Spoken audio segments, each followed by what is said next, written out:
Joining us now to take a deeper look at the shifting political dynamics among America's Latino population is Rene Martinez, president of the League of United Latino American Citizens, Council 100. Rene, thank you so much for being with us. Thank you for having me. So we just heard Brian's report. There are Latino voters really shifting to the right. No, I don't think so. I think it's reflecting pockets, geographic pockets of Latinos that have been disenchanted, pockets of Latinos and Mexican Americans in Texas that are generationally Republican.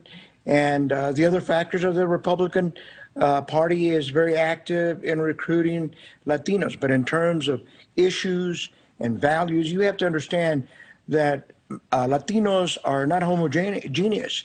Latinos are very diversified throughout the country, depending on what part of the country you're talking about. Here in Texas, I think Mexican Americans, which are about 80% of the Latino population, are solidly Democrats. Now, has the Democratic Party done a perfect job in sustaining the loyalty of Mexican Americans? No, not really. But they are aware of what's going on.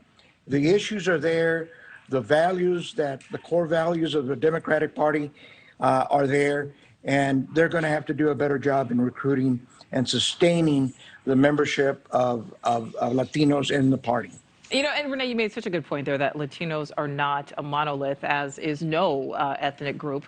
But is this slight shift in some pockets a new thing? Because didn't the Latino vote really play a part in Donald Trump's win back in 2016?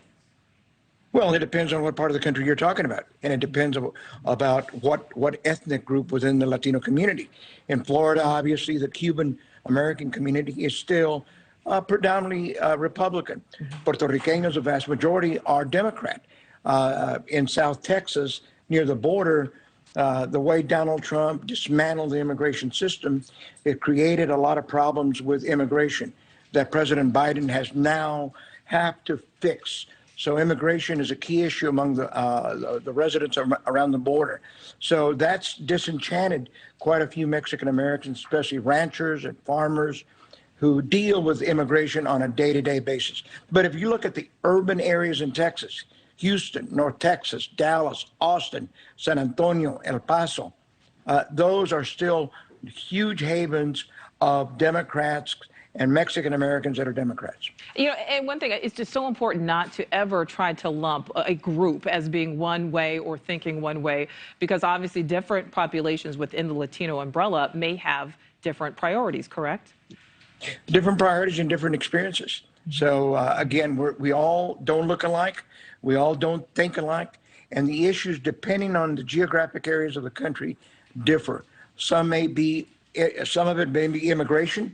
Others, it's overall the economy. There's gun policy issues. And right now, with the issue of abortion, don't stereotype us and say, okay, just because the vast majority of you are Catholic, that you're in favor or you're against abortion. Not all of us are Catholic. Exactly. The Latino community is very diversified as far as religion. Absolutely. Rene Martinez, we thank you so much for your time, sir. Thank you for having me. Thank you for watching. Go to newsnationnow.com to find NewsNation on your television provider. And don't forget to click the red subscribe button below to get more of NewsNation's fact-driven, unbiased coverage.